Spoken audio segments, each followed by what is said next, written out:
তোর আটকাইছে কেটা আটকাইছে? আমি আটকাছি। আসসালামু আলাইকুম ভাইজান। সালাম। আপনার অনেক সাহস, বিশাল বড় কলজা আপনার। আপনি আমার ড্রাইভারে আটকাইছেন, কারণ একটাই, আমি কে এটা আপনি চিনেন না, যে কারণে আটকাইছেন। ফোন লাগা।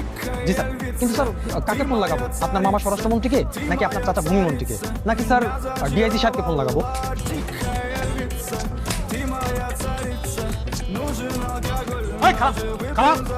অমিতাভ বচ্চন তুই কোন মনে গা করোড়পতি মারাস তুই আমার লোকে না? অপশন দাস তুই আমারে? Sorry sir.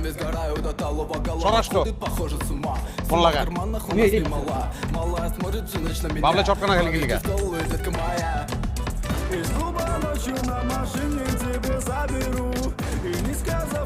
ভাইজান আপনার আমি স্পিকার দেন, আপনি খেয়ে বলামু, আপনার আমি খেয়ে বলামু, এটা আপনি দেখবেন।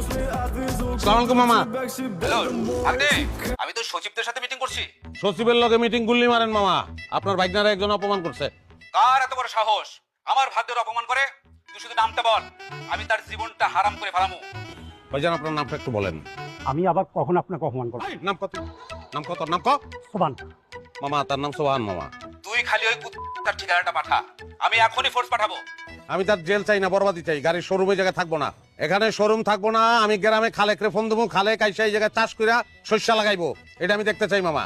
ওর শোরুমের প্রত্যেকটা গাড়ি আমি চুরির গাড়ি হিসেবে দেখাইয়া সবকিছু আমি চিজ করব, এবং তারপরে আমি তারে জেলে ঢুকাবো। 6 মাস 9 মাসের কাহিনী হইলে আবার চলবো না, মিনিমাম 10 বছর চিন্তা ভাবনা করে কথা কইেন, নাইলে আমার মুখ আমি আপনারা দেখাবো না। আরে এটা তুই কি বলছিস? তুই তো আমার একমাত্র আপন ভাগ্নে। তোরে না দেখলে আমি কেমনে থাকুম ক? শোন, তুই শুধু ঠিকানাটা পাঠাইয়া ওইখানে ঠিক 10 মিনিট খাড়া। আমি বুলডোজার সহ ওইখানে ফোর্স পাঠাচ্ছি। আর শোন, ওর শোরুম আজকের মধ্যে সব ক্লোজ হয়ে যাবে। হ্যাঁ, তুই কোনো চিন্তা করিস না ভাগ্নে, তুই কোনো চিন্তা করিস না। জি মামা, thank you, thanks a lot.